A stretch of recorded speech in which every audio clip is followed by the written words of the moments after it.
Yo, what's up guys? So today we are gonna see, what if Tsunade and Tsume were Naruto's girlfriend? Part 1. Hope you'll enjoy this video. So before we start, go check out the author of this fanfic, Razuhfy, link is in the description, and also subscribe to my channel, and like this video. So let's get into the video. This had to be one of the worst days in the history of worst days. Scratch that. It was the worst day in the history of the worst days. First he spilled his coffee on his precious Haori cloak, and then he had to deal with a dispute between several rival business owners in the village. Not fun, by the way. After settling the dispute he had to then listen to the shinobi council bicker to one another about where funds for the village should go. Not fun either. Afterwards he had to make sure that Kushina was ready and prepared for the birthing process, which didn't go according to plan at all. To make a boring story short, a masked Uchiha member, claiming to be Madara Uchiha, appeared, took his son hostage, almost killed his child, and then snagged Kushina, and released the Kyuubi, causing it to wreak havoc in the village. Not how he thought this day was going to go, at all. Minato's sapphire orbs traveled behind the robed Uchiha that stood in front of him, and spotted the ginormous form of the Kyuubi, slowly lumbering through the forested area he teleported it to. The behemoth fox roared loudly before several dozen ethereal chains sprang into the air. The golden metallic chains proceeded to wrap themselves around the beast's body, ensnaring it, and slamming it into the ground harshly. The force from the maneuver caused a minor earthquake that spread out several miles in all directions. The colossal fox struggled for several seconds before a tsunami of water that rivaled the Hokage mountain slammed down onto the beast. The Kyuubi roared loudly, as the gigantic mass of water began to rotate, jostling the beast, and keeping it from finding its footing. Had the situation not been so dire then Minato would have certainly smiled at the scene. His wife was so badass. You shouldn't worry about your wife, Yondaime. She'll be dead soon anyway. The Yondaime Hokage of Konoha had directed his attention on the man for a brief moment before gripping his tri-pronged kunai and twirling it in his offhand. My wife can handle herself just fine. You're the one that should be worried. Minato's eyes shone with indifference as he leaned his upper body forward while tapping his right foot on the ground. The ground beneath the masked Uchiha lurched for a moment, causing the man to direct his gaze to it. And it was all the distraction that was needed for the infamous blonde man. Minato's trademark kunai meant nothing but distorted air, as he appeared not but a foot in front of the unknown shinobi, slashing diagonally through the masked shinobi's head. Before the Uchiha could retaliate with an attack of his own, he was forced to once again use his intangibility, as the ground beneath his feet exploded in a spectacular explosion. An impressive shockwave shot through the empty field, as soot and ash slowly fell from the sky from the explosion. A harsh breeze shot through the clearing, revealing the masked shinobi to be completely fine. The same could not be said for the environment, as it was nothing but charred remains of rock and dirt. The hooded man slowly glanced around his surroundings, taking in the devastation that the Yondaime had created with a simple exploding clone. HMPH is far more creative than I originally assumed. Sensei hasn't lost his touch, I see. His lone Sharingan slowly trailed around the clearing before he jumped up out of the crater he stood in. Upon making contact with the ground he was forced to once again become intangible due to the hand that would have no doubt speared through his chest. In that hand was Yondaime's infamous kunai, and attached to that kunai was a unique-looking explosive tag. Before he could question the oddity of the tag his eyes clenched tightly, as a ridiculously bright flash of light exploded directly in front of his face. On instinct, he made his entire body intangible, and stood completely still until his eyes were fine. Upon opening his eyes he noticed the ceiling array that sat directly below his feet. He did not get to react or use his Manjikyu Sharingan ability, due to the seal that was now slowly crawling up his body. His eyes widened in genuine shock, as the control that he had over the Kyuubi completely disappeared. That shock turned into pain, as he felt an incredibly powerful impact against his back. His face slammed directly into the rocky terrain below him, as the Yondaime's Rasengan grinded against his unprotected back. Minato's expression shifted ever so slightly before he rammed his hand further down into the man's back, marking his injured back with his Hiraishin. He proceeded to disappear in a yellow flash before reappearing in front of the robed man with his foot reared back. Minato's sandaled foot made direct contact with the man's porcelain mask, shattering it into 1,000 pieces, and sending his body rocketing into the air. The now maskless Uchiha was airborne for all, but a nanosecond before being sent to the ground by an insanely monstrous strike to the gut. His back cratered the earth harshly, and a volley of blood ejected from his mouth, as the blonde cage appeared in another yellow flash, with his foot striking against his sternum. The earth beneath the shinobi exploded in a brilliant display of rock and dirt, as a hidden explosion hidden under the soil engulfed the two shinobi. Minato appeared in a yellow flash several meters away completely fine without a single scratch or scuff mark. His eyes were no longer their sapphire blue, and instead resembled the eyes of the toad summons. A black horizontal bar surrounded by a tannish yellow pupil. Surrounding his eyes was a dark orange pigment that resembled a woman who had gone a little overboard on her eyeshadow. Didn't really need to use sage mode, but vindication is a good feeling. He idly thought with a hardened gaze. He narrowed his eyes before slowly making his way towards the man who claimed to be Madara Uchiha, which he didn't believe at all. Madara Uchiha wouldn't hide his face like a coward. He was a warrior born and bred in war. He lived for the thrill of a worthy fight. Madara Uchiha would just never wear a mask to hide his visage. It was beneath someone of his stature and power. If you believe yourself to be incredibly powerful, then how you present yourself would reflect that. No, this individual was an impostor. The weak one at that. Taking his son as leverage against him only to attack his weakened wife. Anger blossomed in Minato's heart as he reached the man and stood over his injured and dilapidated form. He took in the man's appearance and noticed the odd blemishes that made up his skin. Wrinkled white flesh greeted his eyes, and Minato had to stop the frown that oh so badly wanted to form on his face. This child, he bore a significant resemblance to one of his old students. The student that was dead. Obito Uchiha. Minato said nothing, as he stared directly at the teenager that was certainly Obito Uchiha. 1,000 thoughts ran through his mind for an entire minute before he closed his eyes. He calmed his breathing before raising his hand into the air. A small blue orb began to form in the palm of his hand before spinning rapidly. The orb of pure chakra rotated at untraceable speeds before growing larger. It proceeded to grow larger than Minato's head, and showed little signs of stopping. Upon reaching the size of a small house, Minato finally let up on the oversized Rasengan. His unique eyes slowly trailed up towards the jutsu for a moment before he shook his head. I don't know how you survived, and quite frankly, I don't care anymore. He began quietly. You held my son hostage, almost killing him in the process, attacked my wife while tearing the Kyuubi out of her, and allowed it to run amok in my home. His tone shifted darkly, as his eyes grew cold. I will see you in hell, Obito. The overpowered Rasengan descended upon Obito immediately after his words. The entire clearing exploded due to the ginormous amount of chakra the Rasengan possessed. It destabilized a second after, engulfing the field in a spectacular explosion of bluish-white chakra. Minato walked out of the explosion with a hardened expression before shifting his gaze towards the restrained Kyuubi, who was trying to form a Bijudama. He disappeared in a yellow flash shortly after. Break. Stay the fuck down, you oversized mutt. Kushina's red tresses swayed erratically, as she struggled to keep the gigantic beast from moving. Copious amounts of blood ejected from her mouth, as the Biju managed to snap one of her many Kongo fuses. Kushina roared a battle cry that would have impressed Madara Uchiha himself, as 10 more chains spring from her back, impaling Kyuubi's tough hide, and anchoring it to the earth. She proceeded to flex every muscle in her body, as another gigantic tsunami of water slammed down onto the titanic fox. The irritated Uzumaki huffed several times, as sweat freely flowed down her beautiful face. Dried blood stained her tarnished dress, and a fresh batch of blood quickly joined the old stains, painting her in even more crimson. Hurry the fuck up, Minato. I can't keep this shit up.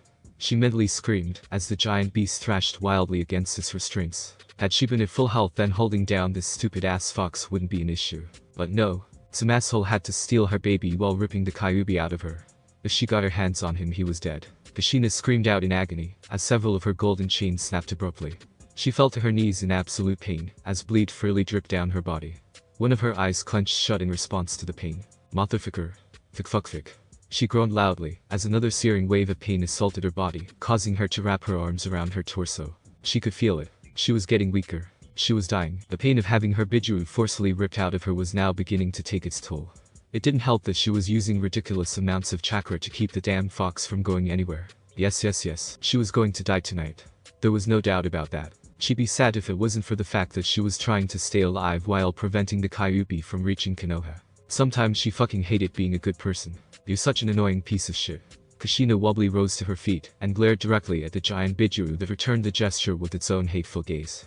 Fuck you too. The giant fox growled angrily before it snapped the chains that were wrapped around its snout, causing another wave of pain to shoot through Kushina's body. The woman fell to the ground once more, while vomiting a healthy amount of blood onto the ground beneath her. She slowly raised her head towards the beast, and her eyes widened exponentially as she stared at the giant ball of condensed chakra that was resting in front of the beast's mouth. Her mouth dropped in silence as she stared at what was the equivalent of a nuclear bomb. Oh shit. Minato. The Kyuubi released the Bijudama, aiming directly for Kushina's form. Kushina closed her eyes as she waited on the cold hands of death to snag her soul. She sat completely still for a few moments before realizing that she wasn't dead. Her left eye slowly peeked open, and a smile of relief appeared on her face, as she stared at a familiar white Haori with the kanji 4th Hokage written on it. The Yondaime Hokage stood protectively in front of his wife, with both of his hands held up. In the center of his cupped hands was one of his dot in front of the kunai, was a massive Horatian formula that was currently engulfing the Bijudama that the Kyuubi had released. A few seconds passed by before the Bijudama completely disappeared into the ceiling formula. Minato sighed quietly, as he teleported the atomic bomb away. Not a second later did the shockwave from the attack blast through the area, almost sending Kushina flying due to her weakened state. Minato's cloak flared wildly in the wind as he stared into the eyes of the Kyuubi. The beast seemed to almost sneer, and reared its head back to repeat its failed attempt at getting rid of its former Jinchuriki. We're pressed for time. Kushina Minato glanced behind his back and stared into the violet eyes of his wife. We need to reseal it. Kushina was silent for a moment before weakly nodding her head. She erupted into a harsh coughing fit before slowly standing to her feet with the aid of her husband. I know. I'll prepare the ray. Kushina wiped off the excess amount of blood that painted her body before running through several hand seals. She fell to one knee as she slammed her hand on the ground, causing a unique-looking altar to appear atop of a bizarre-looking array. When she turned her head towards Minato, she noticed her newly born son sleeping peacefully in his arms. A weak smile formed on her face as Minato slowly kneeled beside her. He's so cute. She raised one of her hands towards her baby and stroked his tiny cheeks with one of non-bloody digits. He'll definitely be a lady killer. A weak grin tugged at her face after her statement, one that caused no small amount of pain to form in Minato's chest. He could see clearly, as day, that Kushina was not going to live for much longer. She was alive off of sheer willpower. No normal person could take this amount of damage to their body and survive. The fact she was not only standing, but fighting after having her Biju extracted was incredulous. Minato allowed Kushina to hold the baby, making sure that she wouldn't drop him due to her weakened state. He gingerly led her hands towards the small altar before resting him inside the unique-looking crib. After making sure that little Naruto was in his crib, Minato directed his gaze back into the Kyuubi, and his features hardened. He rubbed Kushina's back before slowly rising to his feet, glaring into the beast's eyes. I'm going to weaken the Kyuubi even more. Minato stepped out of the array, and began to slowly make his way towards the ensnared Biju that was still thrashing against its restraints. I already know what you're going to do, Kushi-chan. Minato slowly turned his head towards Kushina, and stared directly into her violet orbs. Unshed tears swam in his orange orbs, as husband and wife met each other's gaze for what could be the last time. I love you so much. Tears freely fell down Kushina's face, as she replied. I love you too, you stupid idiot. She screamed with no venom, trying desperately to lighten the mood, regardless of what was going to eventually happen. It did its job, as Minato cracked a tiny smile despite the single tear that fell down his cheek. He slowly turned back towards the Kyuubi before taking a deep breath and steeling himself. Minato's unique pupils bore into the Kyuubi as he slowly raised his hand in front of him. A Rasengan immediately formed on his hand, and Minato slowly closed his eyes before channeling his elemental affinity and encircling it around the jutsu. I've only ever done this once. Please work. He pleaded desperately. Futon chakra began to encompass his Rasengan, causing an ear-piercing shrieking noise to emit from the jutsu. Several seconds passed by as the shrieking began to grow louder and louder. The Rasengan began to grow larger as a rotating blade of wind began to jut outwards from the Rasengan. Minato breathed in deeply before channeling even more chakra to the Futon-infused Rasengan. The ear-splitting shrieking only got louder as the Rasengan grew yet again in size, now being only slightly smaller than an average man. Minato grit his teeth as he held the jutsu in his hand. He could feel thousands upon thousands of microblades of wind trying to cut through his sage-infused hand. He raised his arm back before taking aim at the Kyuubi and glaring directly at the beast's head. Futon, Rasen Shuriken. Minato roared loudly before throwing the jutsu directly at the Kyuubi. The jutsu sliced through the air with ease and seemed to only get faster as it closed in on its hung target. The Kyuubi could do nothing but watch as the jutsu finally reached its position. Upon making contact with the snout of the Kyuubi, the jutsu expanded almost 5 times its original size, now resembling a large home. A dome of pure wind engulfed a large portion of the Kyuubi's face, causing the beast to roar in actual pain as the millions upon millions of microblades sliced into his face. Minato grinned at his successful jutsu before turning around to stare at Kushina. His grin immediately disappeared upon noticing her motionless form. She was standing still with her hands clasped together staring directly at the Kyuubi. There was nothing behind her that he could see, but he was positive that she was using the Shiki Fujin. Blood freely dribbled down her face as an invisible tendril raced through the air, connecting to Kyuubi's distracted form. Kushina closed her eyes as she felt the cold hand of the Shinigami reach through her back. After a second of weightlessness, the Shinigami tugged directly on the soul of the Kyuubi, gaining its attention. After realizing what was about to happen, the beast reared its hand like appendage back to strike the woman down. It was distracted by an incredibly powerful gust of wind that slammed into the side of its face. Futon, Atsugai. Minato began to rush towards the beast, firing off several powerful wind jutsus to stun the beast and prevent it from attacking Kushina. Each time it raised its hand, Minato would fire several Futon jutsu at the appendage, preventing it from moving. Minato clapped his hands together as a tornado of wind exploded out from his body. The raging cyclone clashed with the gigantic Biju, knocking it back onto his side and preventing it from even moving. Senpo, Tatsumaki. Minato clapped his hands once more as the tornado exploded, causing a destructive shockwave to explode out from the Kyuubi's position. The blonde cage continued his relentless assault until hearing Kushina's cry of agony. He was next to her near instantaneously with his palm resting against her back. He couldn't see what was happening, but understood that Kushina would need more strength to completely seal the Kyuubi away. His left hand snaked around her abdomen as green chakras surrounded the appendage. Kushina's sigh of relief was music to his ears, and her stony eyes. Kami, he was going to miss her. I am not going out like a little bitch. Her violet orbs were light with fury as she grit her teeth. Her chakra flared once more as the Kyuubi released a furious roar. Get the fuck in, she screamed furiously. In response to her renewed vigor and strength, the Shinigami practically ripped Kyuubi so loud and caused the beast to physically disappear. The crimson chakra of the beast was immediately sucked into the seal that rested on Naruto's navel, effectively sealing it away. Kushina. Minato caught her body a second later and began to slowly lower himself to the ground, with his left resting over her abdomen and his right hand propping her up. My baby, she weakly called out. Her once bright and expressive amethyst orbs were now dull and lifeless. It felt as if someone was driving a kunai through Minato's heart as he stared at his weak and dying wife. He mentally shook his head at the words he used to describe her. Weak wasn't a word that anyone in the elemental nations would use to describe Kushina. She was anything but weak. But right here and now, he shook those thoughts away before slowly reaching out to his son and gently picking him up from the ceiling altar. He watched Kushina's eyes light up with renewed vigor once more as a painful smile formed on her bloody face. This scene, it was killing him to know that the woman he loved more than life itself was going to die, and he could do nothing about it. Nothing. But he didn't show these thoughts on his face and just watched his dying wife gently caress their child. She'd never see him grow up. She'd never hear his voice. She'd never see him take his first steps. She'd never see. Why you see cry like a little girl, Minato-kun? Minato idly realized that tears were freely flowing down his face.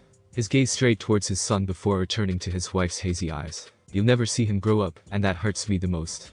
He explained sadly, not caring in the slightest over the fact he was crying. Kushina's eyes began to slowly close with her breathing following suit.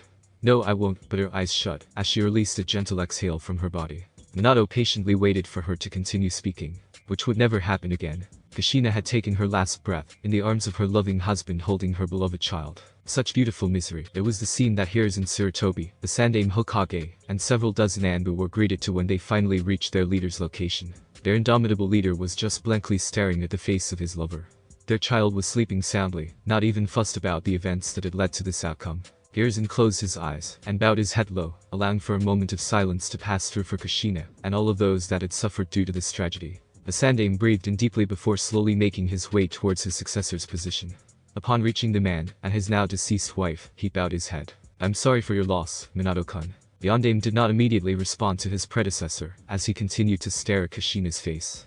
Several moments of silence passed by before he finally spoke. I couldn't save the wacko. A straight hair slid down his cheek despite the blank expression on his face. I'm sorry, Hiruzen. A pained expression formed on his face as he clenched his eyes tightly. I couldn't protect Konoha. He was stopped from breaking down as a gentle hand rested atop his shoulder. His eyes opened and he came face to face with the crouching Hiruzen who sported a small smile. You did everything you could, Minato. The elderly man gripped Minato's shoulder firmly as he continued speaking. You can only be successful for so long, child. One day, even winners have to lose. Hiruzen patted Minato's shoulder and slowly rose to his full height. No one in this village is going to blame you, and Kushina saved Minato. Always remember that. The Sandaime Hokage turned away from his successor before ordering the Anbu in the clearing to return to the village and aid anyone that needed it. Minato stared at Hiruzen's back for a moment before returning his gaze to Kushina's face. He stared at her for several long seconds before stealing his features. Never again. Ever. Break. Civilian casualties are estimated anywhere from 3,500 to 7,500, Hokage-sama. Minato's eyes slowly opened as he stared at one of his advisors. The man, Inara, flipped through the papers on his clipboard before scratching his goatee and sighing quietly. Shinobi casualties are a fraction of that. Specifically, 746. Shikaku Inara shook his head before speaking once more.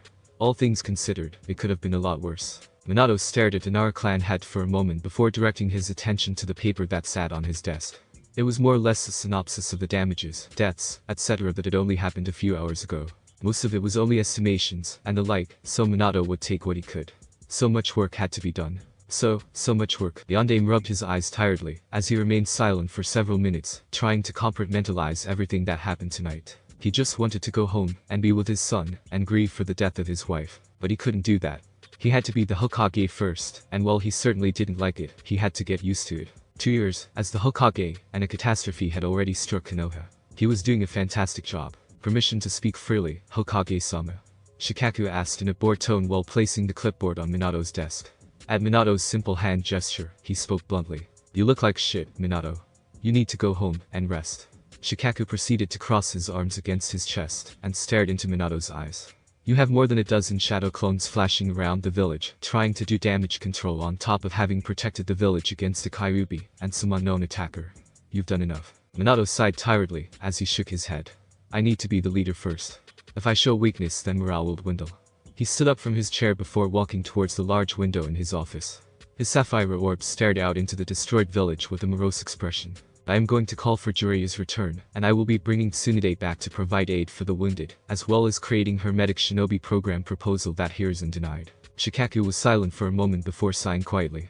We had medics on every single team during the Third Shinobi War. Minato shook his head, as he spotted several yellow flashes across the village. It can be better, and that's why I'm bringing her back. Tsunade is the most brilliant medic nin that ever existed. Her knowledge on human anatomy and the workings of the body are second to none. Shikaku acquiesced to that one. Tsunade was the best medic in the entirety of the elemental nations. Still, doesn't mean she'd willingly come back. And if she doesn't come back? Shikaku proposed with a raised eyebrow. There was a silence that followed his question. A silence that honestly unnerved Shikaku. Minato's head turned slightly, allowing Shikaku to see the beast that lurked deep within the yondaime. Shikaku was no longer staring at Minato Namikaze. The kind-hearted man was nowhere to be seen, and in his place was an entirely different individual. He was speaking to the yellow flash of Konoha. The man that had killed several thousand enemy shinobi in the blink of an eye, thus ending an entire war. The man that had just fought the strongest Bijuu in the elemental nations, and the youngest Kage to ever take the position. Then I will drag her back. She has no other options. Minato replied rather simply. Shikaku resisted the urge to shudder, as Minato's eyes seemed to stare into his very soul. Relief spread throughout his body, as the man finally returned his gaze to the window to stare out into the village. Shikaku forgot how easy it was for Minato to flip the switch that all shinobi possessed. Only his switch was far more threatening, oppressive, and terrifying. The man was the ideal and perfect shinobi.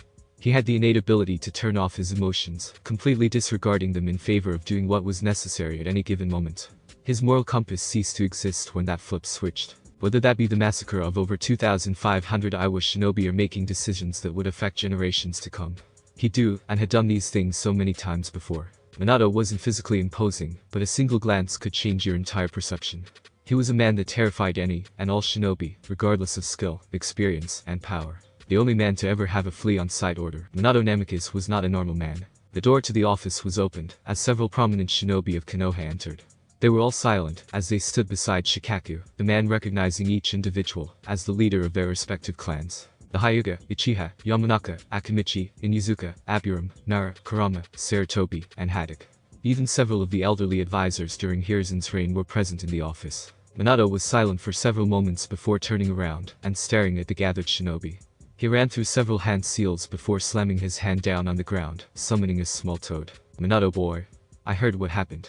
Is everything alright? Fukasaku frantically questioned the blonde man. Minato raised his hand, calming the elder toad. Before I answer that, reverse summon Jiraiya. I don't care what he's doing right now. The elderly toad blinked before nodding his head, and doing, as he was asked. He ran through the hand seals before slamming his webbed hands onto the floor. A large poof of smoke erupted, followed by a masculine yelp of surprise. Jiraiya appeared on the floor of the office with a shocked expression. In his hands was a bottle of sake, and his signature notepad. He glanced around his surroundings for a moment, and noticed how somber the mood was. What did I miss? He slowly put the sake bottle away before turning towards Minato with a small frown. Did something happen? He immediately stopped talking upon noticing the absolute destruction of the village. His eyes widened exponentially, as he shifted his gaze to Minato. Kid. What the hell happened? Minato was silent for a single moment before turning towards the window that Jiraiya was looking out of. He crossed his arms against his chest before speaking. Kyuubi was released from Kushina. He turned his head to glance at every shinobi in the room. She is dead. After taking a moment to let that news settle, he continued to speak. A man claiming to be Madara Uchiha attacked us. Only a handful of individuals had knowledge of Kushina's pregnancy and how we would deal with it. A fierce glare formed on his face as he continued to stare at the ruins of his village. How this man acquired this information is irrelevant now. I've killed him and resealed the Kyuubi for my son. An oppressive aura began to radiate off Minato as he spoke his next words slowly. If this information is leaked, I will kill each person in this room effective immediately. This is your only warning. An uneasy feeling spread throughout the room, causing no small amount of nervousness and anxiety. Minato cared little for it. He was the leader of this village, and it was time to start acting like it. After getting his point across, Minato sighed heavily. All of you are to focus your efforts on aiding this village. Anyone that is able to offer help will do so. Konoha and its people have suffered tonight, and I have to make sure it heals, at whatever cost. Minato turned back towards the shinobi in the room before staring at his former sensei. Where is the last known location of Tsunade? You always keep tabs on her. Jiraiya was quiet for a moment before responding quietly, still trying to wrap his head around everything that had happened. Well, I've been in a Megakure for a while, but the last I heard was that she was traveling around the capital of Fire Country. 2 shadow clones popped into existence beside Minato before they disappeared in a yellow flash to search for Tsunade. The blonde man nodded his head before waving his hand and speaking. You're all dismissed with the exception of Jiraiya, Danzo, Fugaku, and Hiruzen. Everyone that wasn't mentioned bowed to their leader before making their way out of the office. Once the last person filed out of the room, Minato proceeded to take his seat at his desk. He placed his elbows on the mahogany desk before clasping his hands together and covering his mouth. Before shinobi he asked for stood at attention directly in front of his desk and remained silent, awaiting their leader's words. Minato was not in the mood for games. He was in full Hokage mode right now. Minato's eyes focused on Fugaku before he addressed the man with the question. Did you know that Obito Uchiha was still alive? A downward shift of the lips was Fugaku's initial response before he spoke. He was confirmed Kia by Kakashi Haddock and Rin Nahara, your former students. You are saying he is still alive? He asked in minor confusion. He's not alive anymore. Minato stated, alluding to the fact that this Madara Uchiha had been nothing but a farce. He possessed a Manjaku Sharingan and was able to control the Kyuubi after extracting it from Kushina. Minato proceeded to close his eyes before asking a question that would decide Fugaku's fate. Where was your clan during the attack? The Uchiha clan head blinked at the question before his eyes roamed across the room to Danzo. Danzo ordered our clan to protect the civilians. No doubt to cause paranoia amongst the village, trying to shift the blame of the attack on us. Everyone with eyes could see the Sharingan pattern in Kyuubi's eyes. Fugaku wasn't going to hide his dislike for the man. Danzo was a piece of human garbage, and he cared little what anyone else thought. Minato's eyes left Fugaku, and instead settled on Danzo. Is this true? Danzo shifted his cane in his hand before answering simply. Yes. Who gave you the authority to hand orders to clan leaders? Minato fired back almost instantly. The crippled Warhawk was silent for a moment before answering Minato. I believed it was in Konoha's best interest if the only known clan to control the Kyuubi was given the task of being non-combative. Minato's stare harshed as he replied to the crippled Warhawk. You believe that it was in Konoha's best interest that the most versatile clan in Konoha was put on the sidelines. Are you out of your fucking mind? Minato slammed his right fist into his desk, shattering it, and causing thousands of splinters to fly haphazardly around the room. I should kill you right now for your incompetence. You endangered far more lives with this stupid display of paranoia. You have one more time to act with Konoha's best interests in mind, and I will kill you where you stand. Get out of my fucking office. He yelled furiously. The bandaged man immediately took his leave, not wishing to anger Minato more than he already was. If he was going to move like he used to, then he'd need to be far more subtle about it. Minato was an incredibly observant and calculating individual. One slipped up, and Danzo knew that he'd be killed. Minato breathed in deeply as he tried to calm his anger. After several minutes, he turned back towards Fugaku before speaking. I apologize on behalf of Danzo's idiocy. The Uchiha are an integral part of the village, and those that throw disdain at your clan for his past are foolish. Preparations are to be made, and I will personally see to it by expanding the Uchiha's territory. I will not make the same mistakes that Tobirama made. What the Uchiha need, they will get. What they want, I will try to provide, within reason. Fugaku could not keep the surprised expression off of his face. He truly did not expect for Minato to do this, but he certainly wasn't going to complain. The Uchiha bowed to his leader as he spoke. Thank you, Hokage-sama. Yes, we will talk more about this in depth at a later date. For now, use the police force to maintain order and aid in whatever way possible. I leave judgment to your discretion, Fugaku. The Uchiha once again bowed to his leader before exiting the office with a noticeable pep to his step. It was an amusing sight considering the man was usually always in control of emotions. Why are you in a Megakure? Did you find those kids that you once trained? Minato glanced towards Jiraiya as he questioned the man. The Toad Sage sighed quietly before crossing his arms against his chest. I've been searching, but no luck. It's been a few months, and I think I'm going to call it quits. Minato nodded his head before glancing towards Hiruzen, who had remained silent the entire time. Any advice? Hiruzen offered the man a smile before replying. You seem to have the situation handled. He jibed good-naturedly. A small smile cracked on the blond man's face as he leaned back into his chair while staring at the ceiling. The smile slowly disappeared though, as the thoughts from today's events resurfaced. Kid, you gonna be okay? Minato's eyes trailed down towards Jiraiya and Hiruzen, who were looking at him with genuine concern. A conflicted expression formed on his face before he spoke. I will eventually be. He answered truthfully. Where is the kid anyway? Jiraiya asked curiously. Beyond Aim's side while rubbing his eyes. I have Kakashi watching over him with a few clones watching over him, and I have several barriers surrounding the location. To say that Minato was a paranoid individual was an understatement. After all, his wife had just died despite all of the precautions they had made, and while he doubted a similar attack would happen again, he wasn't going to take that chance. You should get some rest, kid. You look like shit. Jiraiya proposed rather bluntly. Minato rolled his eyes with a sigh before turning to gaze out the window. Shikaku said the same thing. He turned his head towards his mentors with a small frown before speaking. Do I really look like shit? The two men did not hesitate to nod at the question, and caused no small amount of annoyance to Minato. Traitors, fine. Fine. I'll go home and rest. Minato released a sigh that quickly tapered off into a yawn. His eyes began to grow heavy, and did he only now finally understand how tired he actually was. Today he truly tried his mental fortitude. The man turned towards his mentor before bidding them good night, and disappearing in a yellow flash. Upon leaving, the two older shinobi glanced at one another. You think he'll get through this? Jiraiya asked curiously. Hiruzen sighed quietly before shaking his head, and replying quietly. He has no other option than Jiraiya. Break, are you sure that you don't need me to stay, sensei? Minato glanced at his only remaining student from his time as a teacher before smiling. Yes, Kakashi. If I need you, I'll call for you. He proceeded to ruffle the masked boy's hair. Kakashi's face scrunched up in annoyance as he swatted the man's hand away from his head. Minato proceeded to teleport the boy out of his home before glancing around his home. Peace and quiet. It wasn't normal. Kushina would usually be yelling about something mundane at this time. Sorrow began to burrow its way into his heart as his eyes grew misty.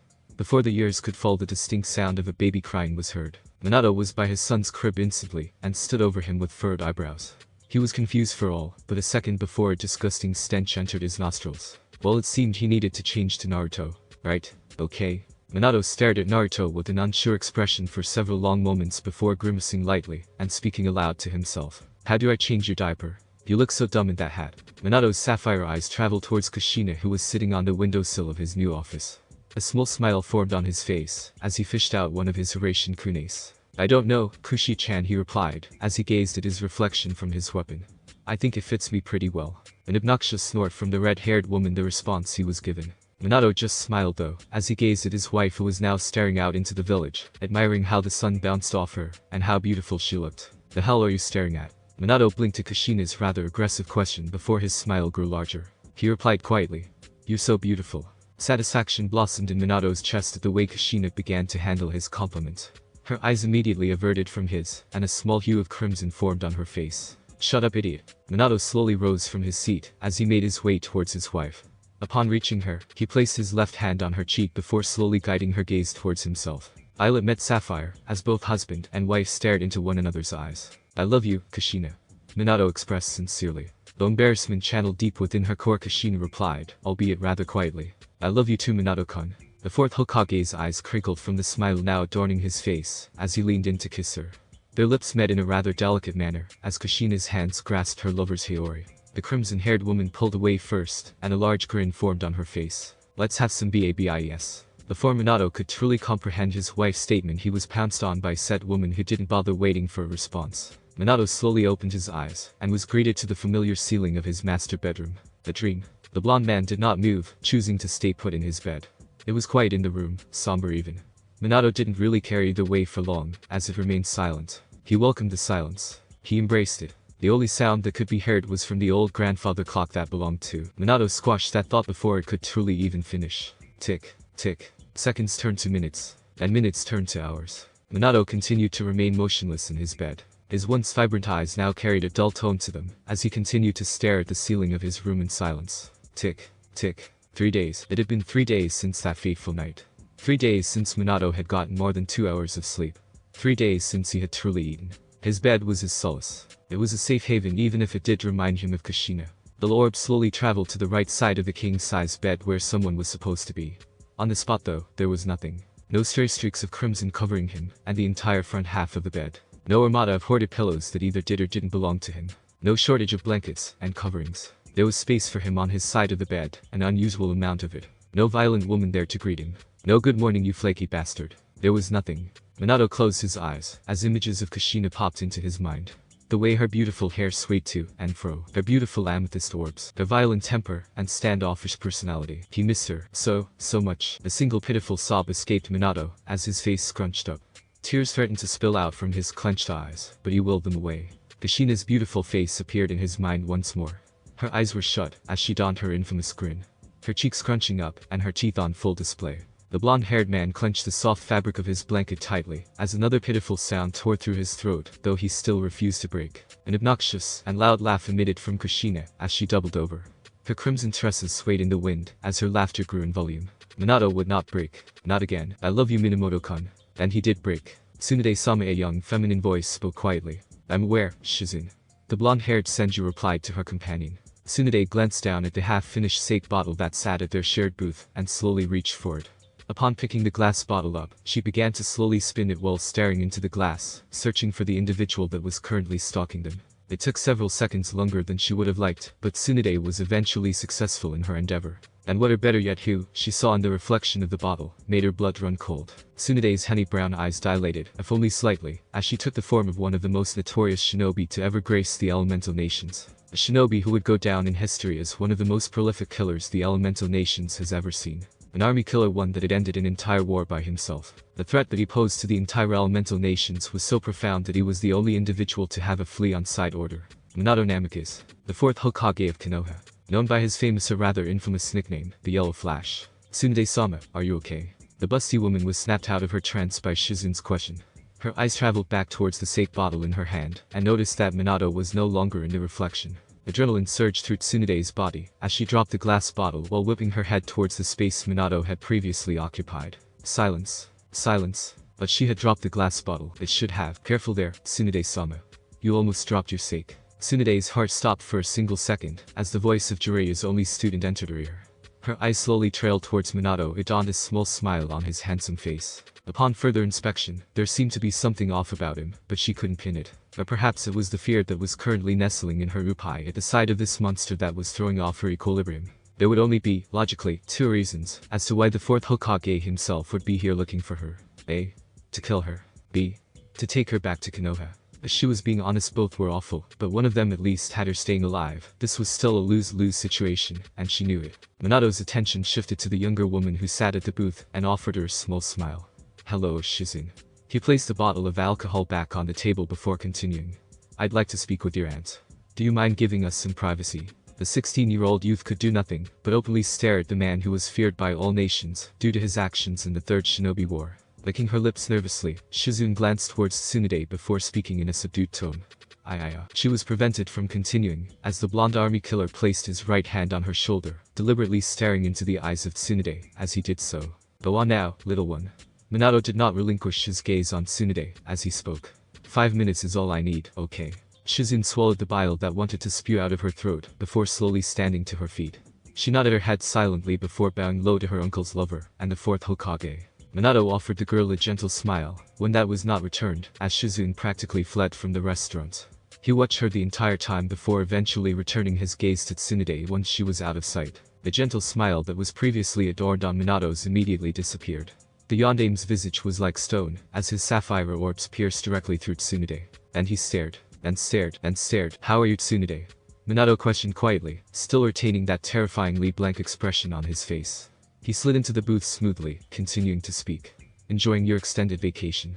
Her hands were shaking. The busty woman glanced at her hand for a brief moment before returning her gaze to the man in front of her. The second her gaze strayed to her hand was all the time he needed. Why did you look away?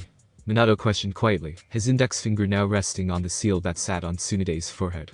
When a threat faces you, you do not blink. Tsunade released a shaky breath as she met Minato's gaze. She inhaled deeply through her nose before forcing herself to calm down. He already had Shizune's life in his hands. A simple touch was all he needed. And now he was touching her. Getting her heartbeat under control, Tsunade spoke in a quiet tone. Where is she? There was silence for several moments before Minato eventually responded. Making her way to the hotel to gather your belongings, I'm sure. He did not relinquish his finger from her forehead. Had Minato been literally anyone else, then she would have stomped their body into the earth while shattering every bone in their body. But this wasn't just anyone. Her pride needed to be squashed. Minato carried the entire deck of cards in his hand, and he certainly knew it. If you were here to kill me, then I'd already be dead. she responded quietly. And you are certainly not giving me a choice in the matter. The blonde cage tilted his head for a moment before replying. You should have never left to begin with, and Hiruzen should have never condoned it. His leniency towards you three never ceases to astound me. Tsunade wanted to snarl at his reply, but she stomped on that knee-jerk reaction in its entirety. I came back to Konoha during the Third War, and aided my home. Her eyes turned sharp, as she bit out her next response. I sure as fuck didn't start it. Tsunade didn't even see Minato move. His fist just seemed to appear through the mahogany table they were seated at. The restaurant table exploded in a rather beautiful display of destruction, as hundreds of sharp and jagged pieces of wood spread throughout the establishment. The entire restaurant grew eerily silent, as every single individual turned towards the duo's position. Minato ignored every single look he was receiving, as his angry blue eyes bored directly into Tsunade's honey brown ones. You don't get to stop being a shinobi because of tragedy. He practically screamed into her face. You don't get to stop protecting your home because you lost a loved one. The blind man stood up from his seated position before getting directly into Tsunade's face, their noses brushing against one another. He spoke in a tone that only she could hear. Konoha had just lost 8,000 of its citizens, and shinobi combined during a span of only 2 hours. I had to sit by and watch, as my wife sacrificed her very life to protect her village. Minato's tone grew darker, as he questioned her. You think your suffering is greater than mine? Tsunade's visage contorted angrily, as her eyes lit with fury. She stood to her feet, forcing Minato half a step back, but not enough for him to pull his face away from hers. My entire bloodline was essentially hunted down to the very last child because of a petty banana measuring contest around money. Tsunade's forehead clashed against Minato's harshly, cracking against his skull, and causing a small amount of blood to run down both of their faces. I didn't leave Konoha because Dan and Owaki fucking died.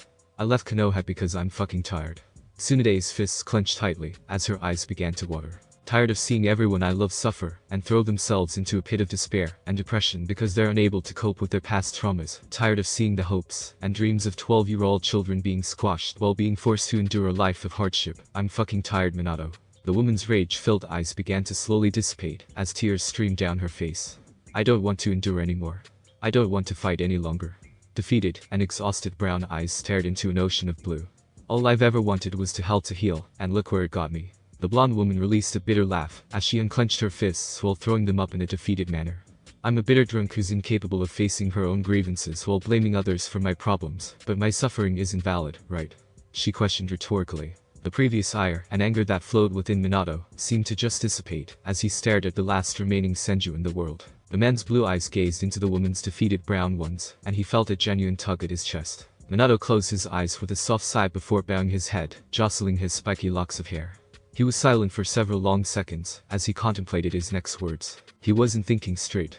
Of course Tsunade hadn't left because of a single event. Dozens of events had led up to her eventual departure, and while he didn't agree with how she chose to handle it, that didn't invalidate her pain. He was allowing his emotions to dictate his actions. Anger and grief circulated through his heart due to the loss of his wife. The added stress of having to provide aid for the entire village while looking after his newborn son was clearly weighing down on him heavily. The blonde cage raised his right hand towards his face before wiping off the blood from the wounds Tsunade had caused. Shaking his hand free of the copper substance, Minato opened his eyes before speaking in a more calm and rational tone than previously. It was not my intention to invalidate the pain you have endured in your life. Steering his gaze away from the woman's slightly surprised expression, Minato continued. I have yet to properly mourn for Kushina. Before Tsunade could reply to the man's statement, his hand came to rest on her shoulder. Her vertigo flipped upside down for a mere second, as her feet made purchase on solid ground. She wobbled, but for a moment before blinking, and gazing around at the area Minato had teleported them to. Tsunade's eyebrows furrowed, as she stared at the capital of Fire Country from one of the many mountain ranges surrounding it. She could see every single home, establishment, and general building from the vantage point she shared with Minato. After admiring the view for several seconds, her attention was drawn to the blonde man, as he began to walk towards the edge of the mountain with his hands in his pockets. His stride was slow and measured, and upon reaching the edge, he stopped and just stared. A gentle breeze swept through the area, jostling Tsunade's braided hair and ruffling Minato's Haori cloak. Minato's earlier words replayed in the woman's head as she stared at the kanji on his white Haori cloak. I had to sit by and watch as my wife sacrificed her very life to protect her village. I have yet to properly mourn for Kushina. The busty woman's gaze strayed towards the soil as images of Dan appeared in her head. His gentle smile-loving gaze. Tsunade released a sad sigh as her eyes closed. She knew exactly what Minato was going through, and while she didn't truly know Minato, she did know how losing a significant other affected an individual's psyche. Minato had stated that he hadn't even begun to properly mourn her death. He likely hadn't accepted she was gone yet, possibly still clinging on to the hope of this all just being a terrible nightmare. But it wasn't. And the longer it took for him to accept this, the more it was going to hurt. What happened? She questioned quietly, trying to get her emotions settled. She watched his shoulders square up for a moment before eventually drooping downward, displaying an almost defeated stance. What didn't happen would be far easier to answer, Minato replied tiredly. He resisted the urge to rub his eyes, as he answered the slug Sanin. Kyuubi was released from Kushina due to the intervention of an unknown attacker. Before Tsunade could even question how that was even possible, he answered. This man had the ability to teleport and become intangible at will. Though, the speed at which he could do so was limited. The Yondaime sighed quietly, as he shook his head. What followed was destruction and chaos. The Kyuubi ran amok in the village while I was forced to fight the unknown attacker. I managed to force the man to retreat, and in this brief period of time, I was able to aid Kushina while teleporting the Kyuubi away from Konoha. I eventually killed the man while Kushina was dealing with the Kyuubi. Afterwards he trailed off quietly, as his eyes closed. Fighting back the emotion that wished to surface, Minato continued. We had to reseal the Biju. Kushina sacrificed her life using the Shiki Fujin, splitting the Kyuubi's chakra in half, and sealing one half of it into her son. The blonde Senju blinked a single time before shaking her head. Your son? Wait, since when did? Before she could finish asking her question, Minato answered her. That was how the Kyuubi was released. Somehow, the man that attacked us knew where and when Kushina would be giving birth, despite only 3 individuals in the entire village, knowing how I would proceed with Kushina's pregnancy, and those 3 individuals died that night. Tsunade could practically feel the man's frustration. It was understandable. Minato was incredibly perceptive, and planned things step by step with several contingencies, should his plans go awry. She has seen this with her own eyes during the Third War. He'd certainly never get his answer either if everyone involved in the Kyuubi's rampage was dead. It must be like an itch that couldn't be properly scratched. And Jiraiya and Orochimaru?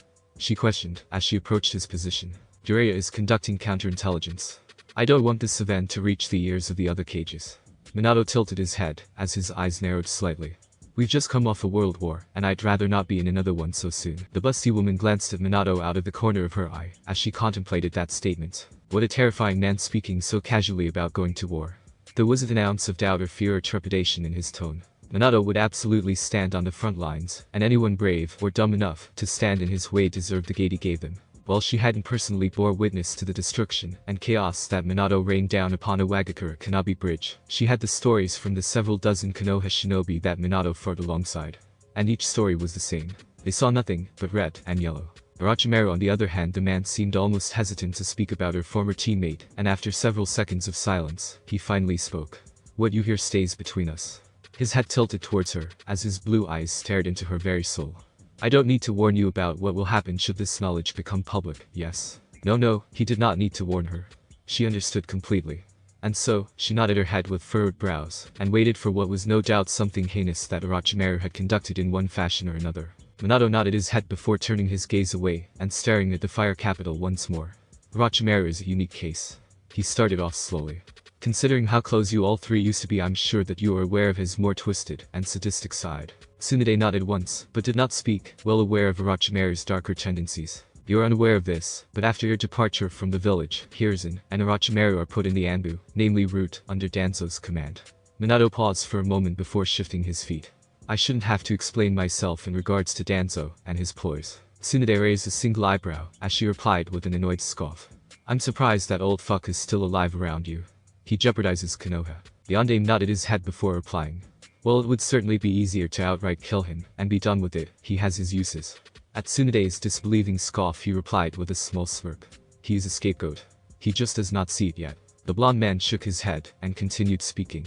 But never mind that nuisance, we are getting off track.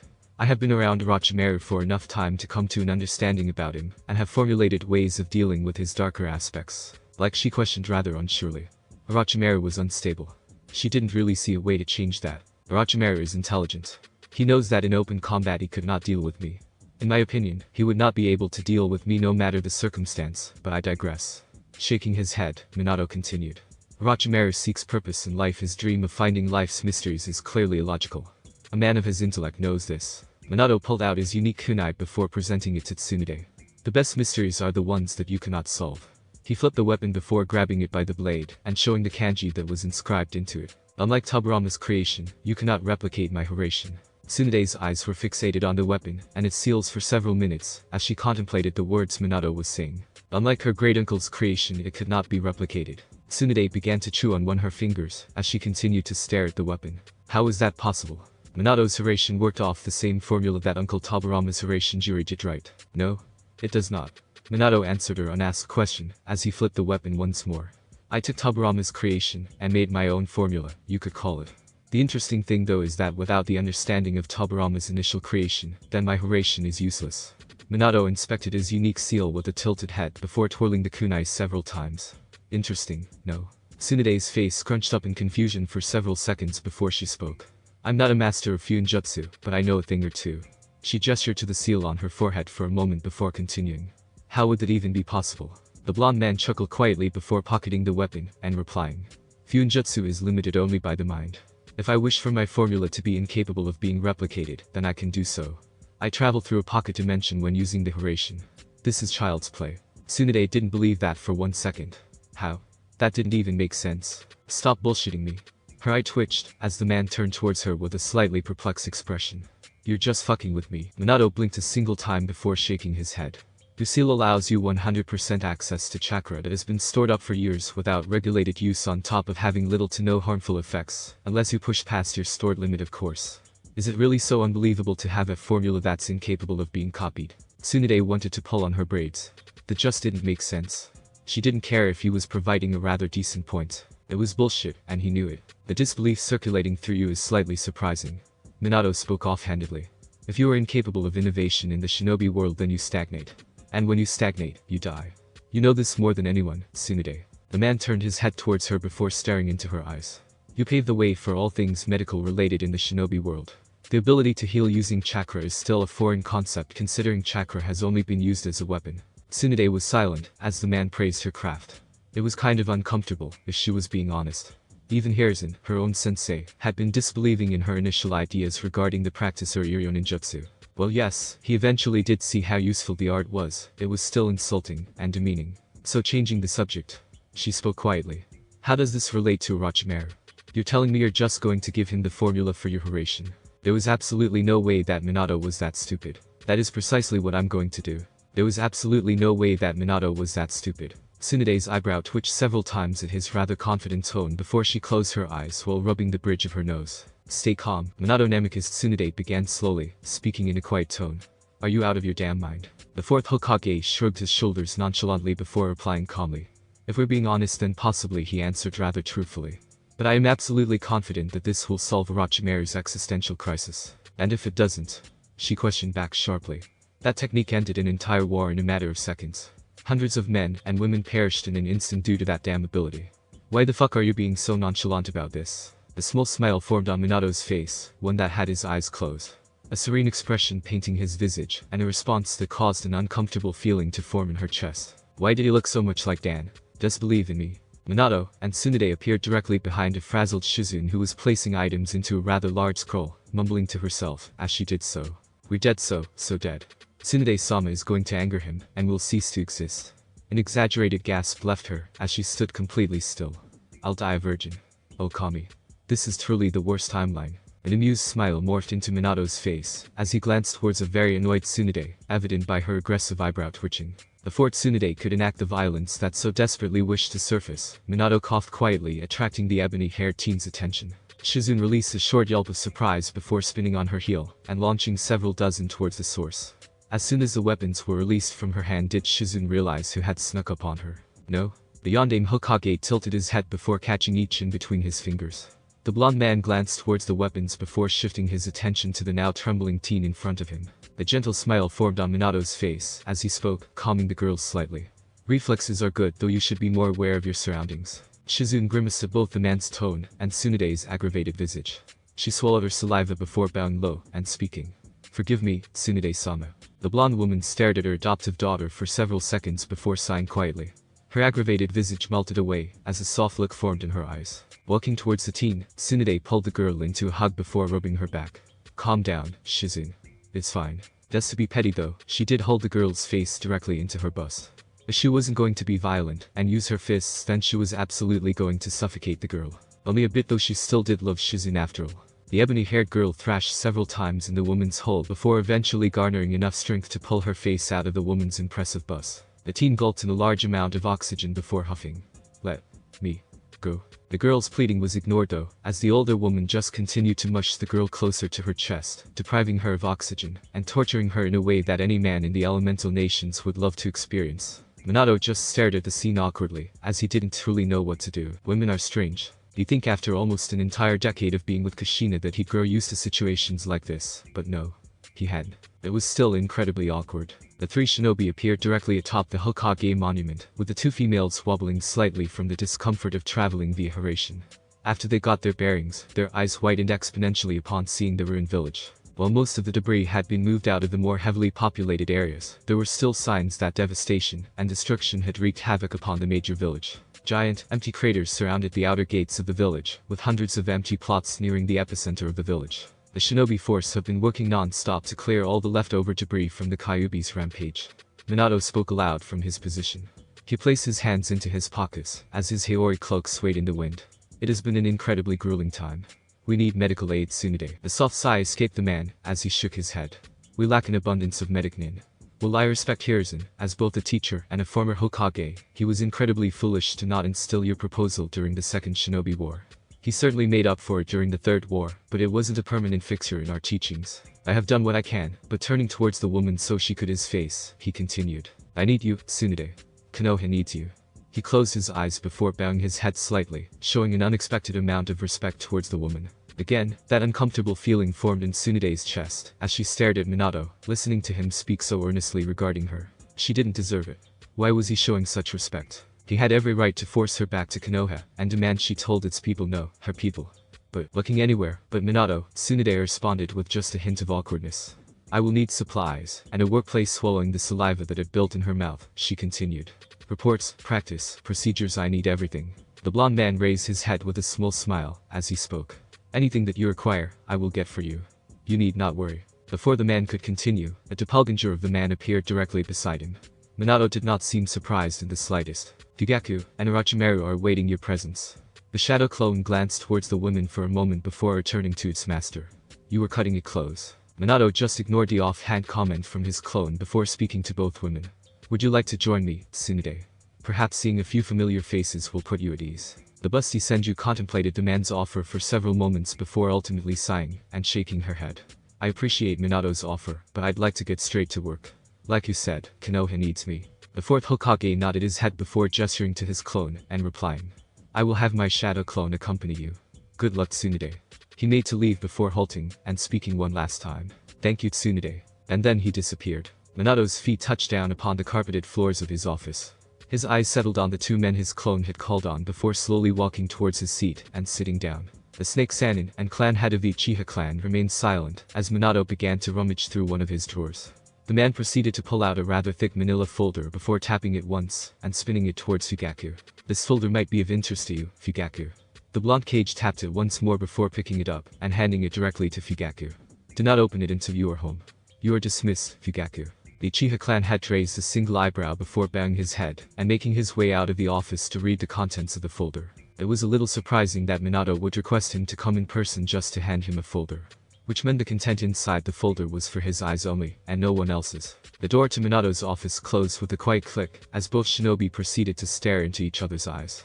The silence went on for several minutes before Orochimaru's inevitable curiosity got the better of him. What is it that you need from me, Minato-sama? His yellow-slitted eyes bore into Minato's sapphire orbs. Minato slowly leaned towards his desk, propping his elbows on the aged mahogany wood and interlacing his fingers together. His hands covered the bottom portion of his face, and his entire demeanor shifted, pinching at Orochimaru's sixth sense for danger. I know what you have been doing, Orochimaru. It was a simple sentence. A simple sentence that carried weight. The kind of weight that Orochimaru did not wish to endure. Before Orochimaru could speak, Minato did so. Hiruzen was far too lenient. Either that or he enabled you instead of aiding you. Minato closed his eyes, as he continued.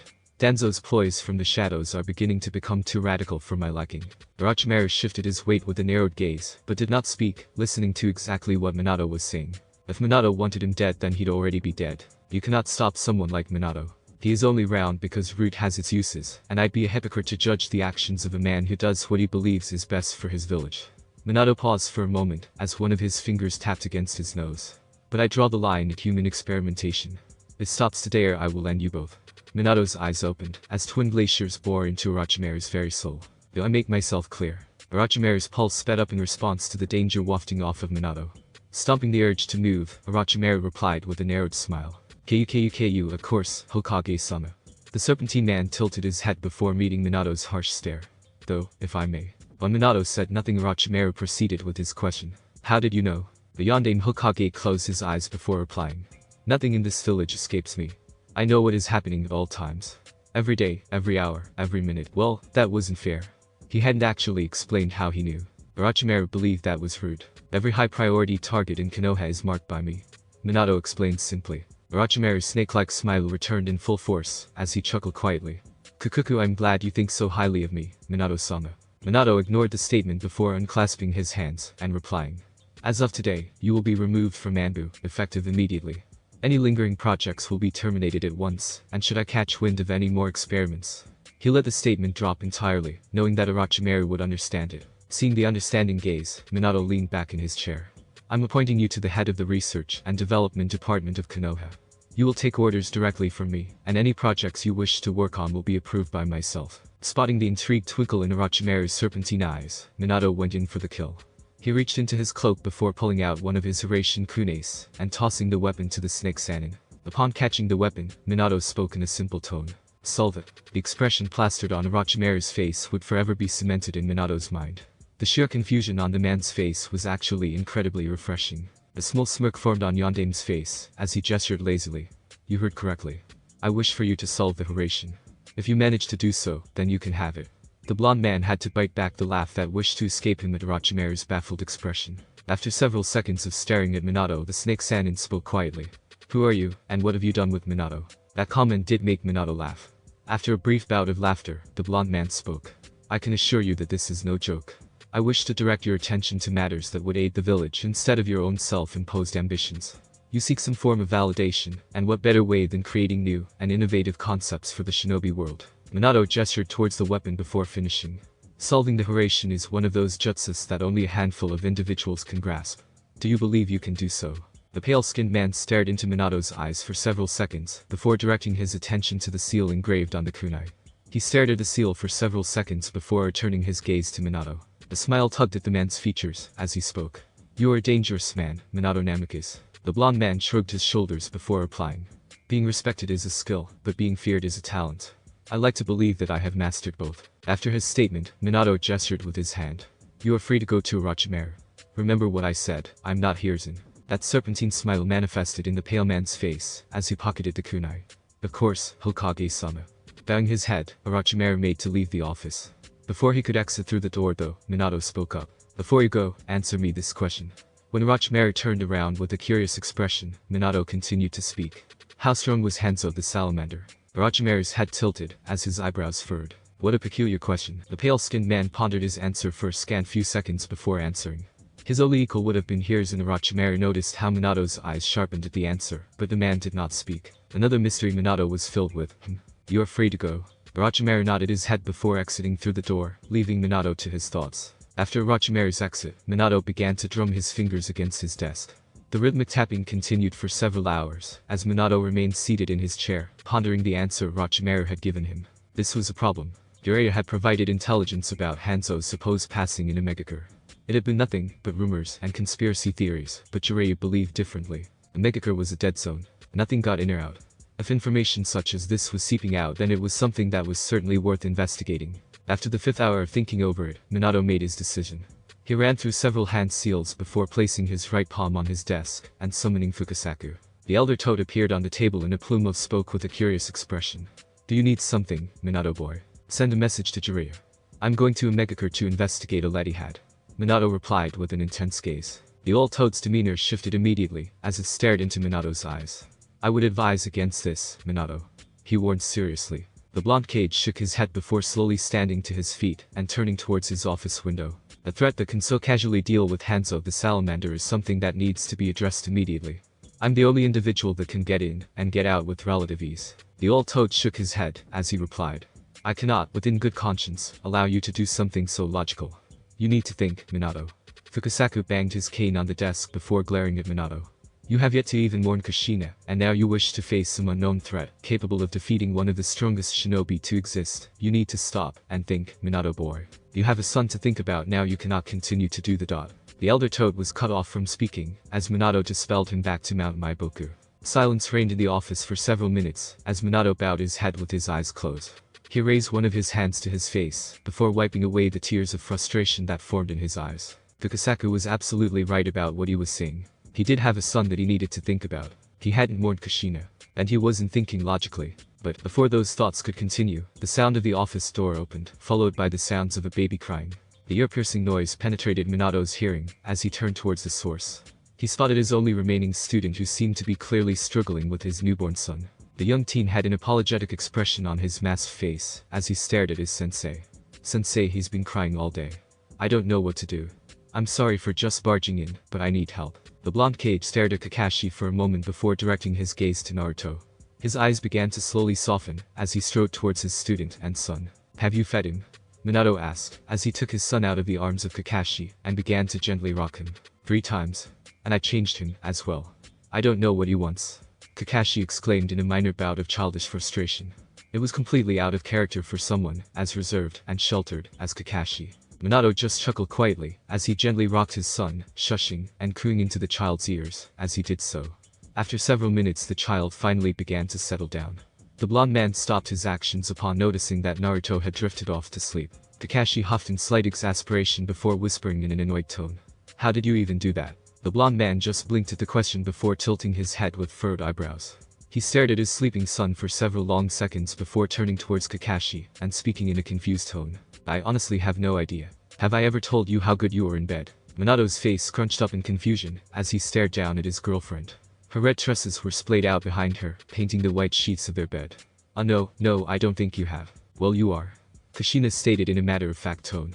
You just hit all the right places. Her tone became overtly sexual, and the way she grinded her hips against his. Irkami Kushina was sin incarnate. Despite the bountiful amount of time he spent with Kushina and her teasing ways, she still managed to make him blush.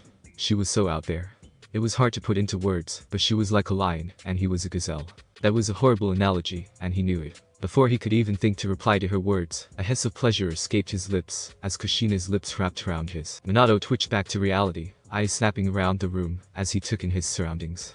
Well, that had been an interesting daydream, and it now left him hungry. And he wasn't talking about food either. The teleporting shinobi sighed heavily, as he rubbed his eyes, curbing his sexual desires.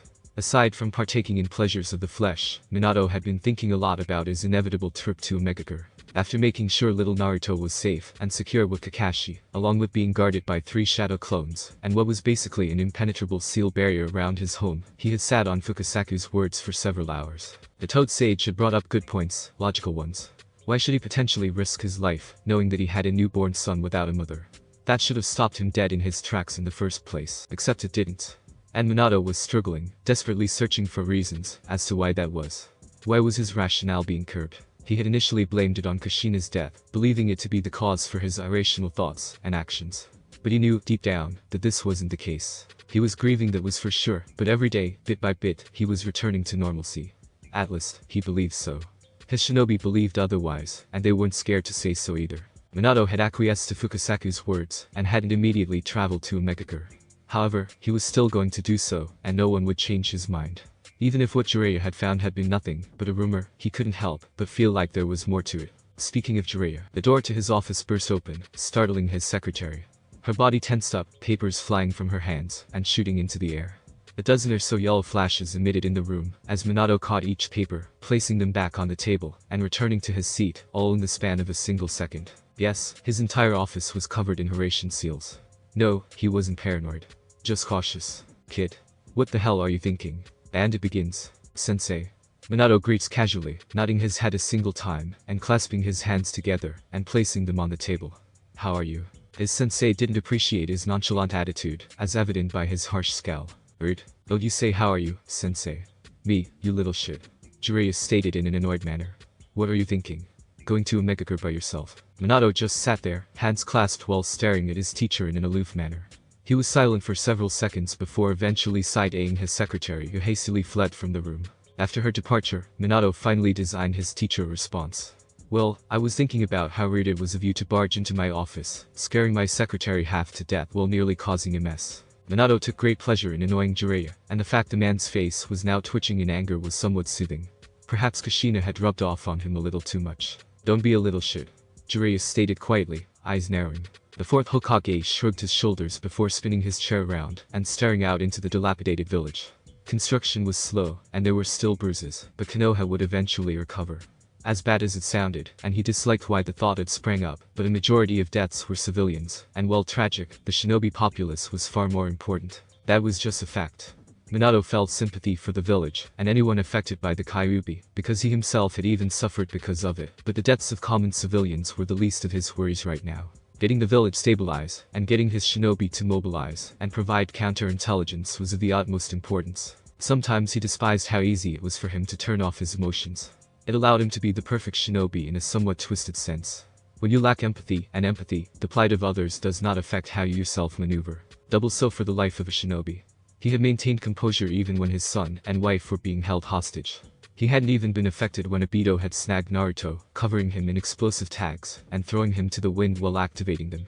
He'd been stoned when Obito had kidnapped Kushina while ripping the Kyuubi out of her. And he even went head-to-head with the Bijuu, and didn't bat a single eye. Sometimes it was a blessing, and sometimes it was a curse. Emotions are what separate man from machine. And while Minato would have loved to spout about how important it was for individuals to feel, he'd be lying. Being numb has its positives. Numbing the pain from Kushina's death was certainly helping, but it only delayed the inevitable breakdown he'd suffer through. And it wasn't like he wasn't mourning for his wife, because he was, but sometimes you'd just rather not have to deal with life. Are you even listening to me, kid? Jiraiya questioned in an annoyed tone, leaning against his desk. Of course, sensei. He replied calmly, standing to his feet. His blue eyes flicked around the village, spotting yellow flashes here and there. Nothing you say is going to change my mind though. I'm doing this whether you like it or not. Jiraiya was silent for several seconds before shaking his head. So what, just gonna leave your kid behind? Haven't you both suffered enough? The old sage knew he had struck a nerve when Minato's shoulders tensed up. Naruto is already going to grow up without a mother. He paused, wondering if he should continue, but thought better of it. Don't do this, Minato. The blonde-haired man just shook his head. I will be fine. And what if you're not?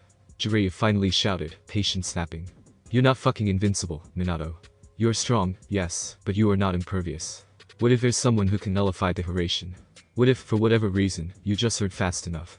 You're becoming arrogant, Minato. Stop, and fucking think. I already have.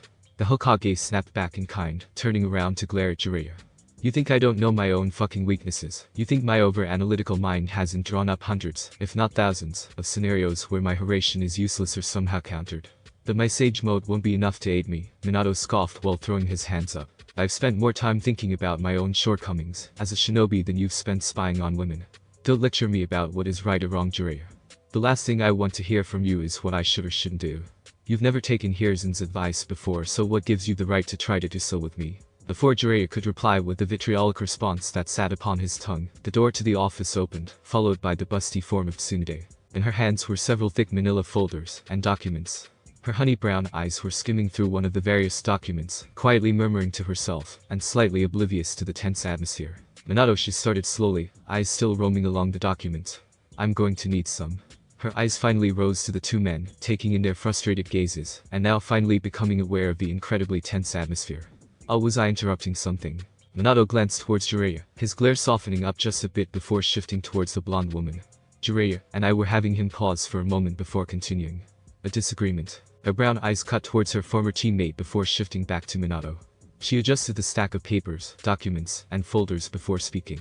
Doesn't seem like it. Before Minato could reply, Jiraiya spat out. Oh yes, a simple disagreement on how idiotic it is of my student to go prancing around in a megacar by himself, due to a supposed rumor about Hanzo the salamander dying. Tsunade's eyes whitened to saucers, as she snapped her gaze to Jiraiya. What? Minato groaned quietly, resisting the urge to roll his eyes. Why would you want to do that, Minato? Tsunade questioned in confusion, eyebrows furrowing. Minato just shook his head, as he replied. I need to do this. Okay, but why though? The slug Sanin reiterated, tone curious, and filled with slight concern. If you're so gung-ho about this that you'd nearly get into a fight with Jiraiya about it, then what is so important about Hanzo's potential death that needs your attention? The fourth Hokage was silent, as he thought about Tsunade's question.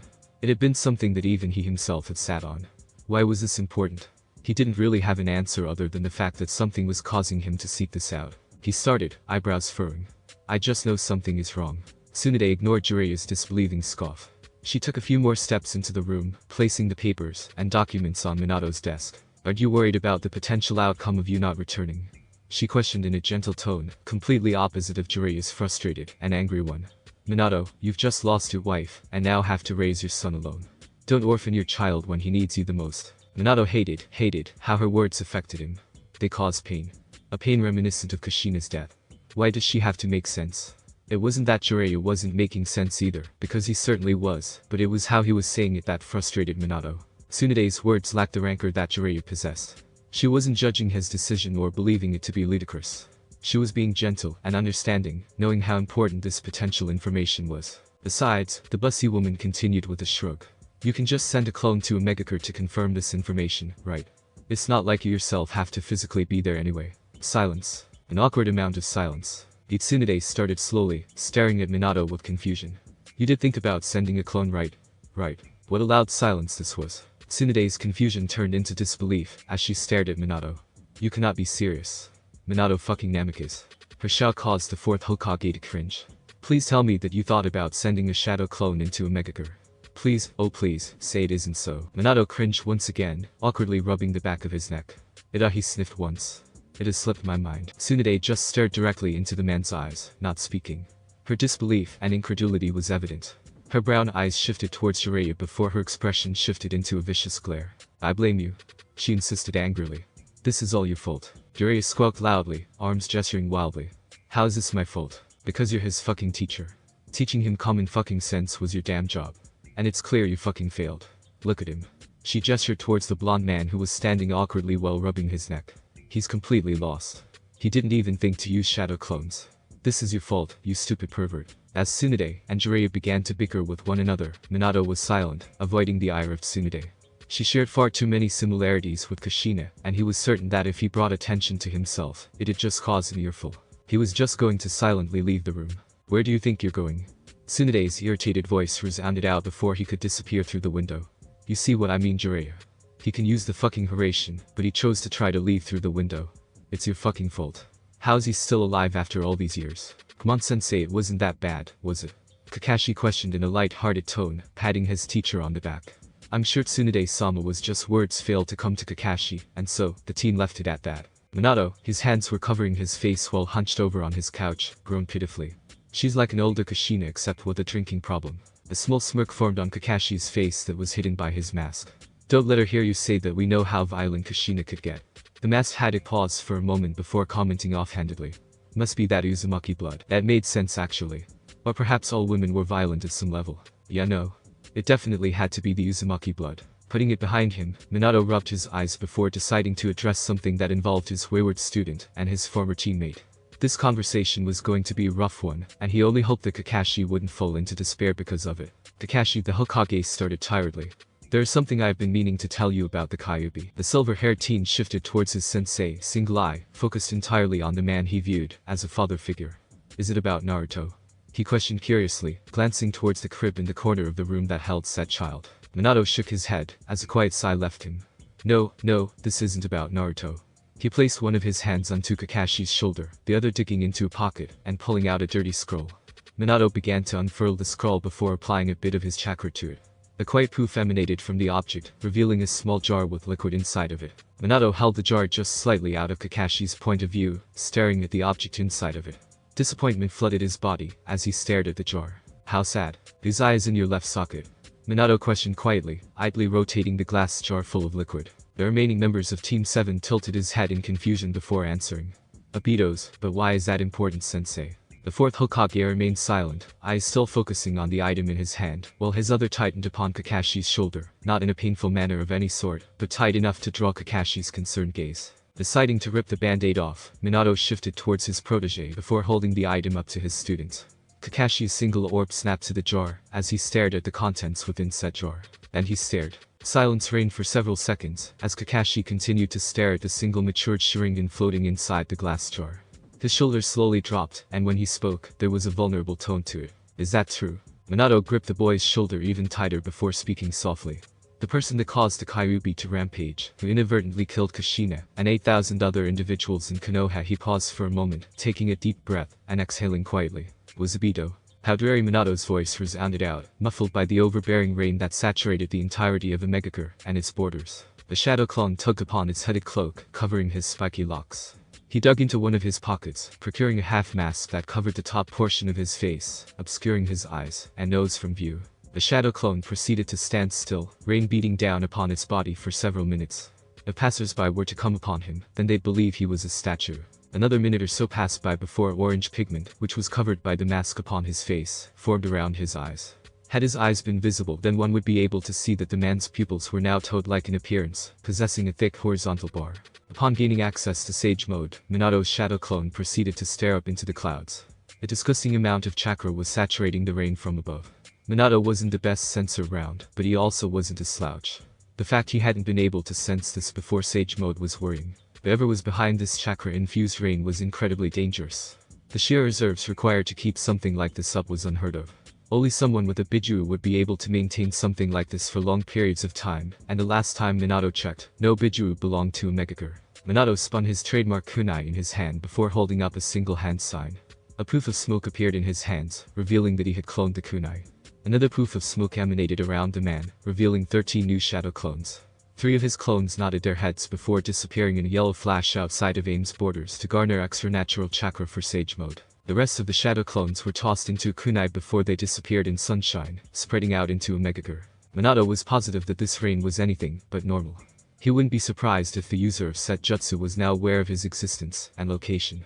Or perhaps the jutsu could be used as an attack, allowing the droplets of rain to transform into needles. The possibilities were endless, and Minato's cautious actions were only further proved as he made his way deeper into the cesspit that was called Omegakure.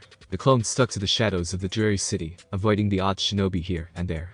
He hadn't seen a single sign of there being citizens to the actual city, aside from sensing presence inside of dilapidated homes and underground bunkers.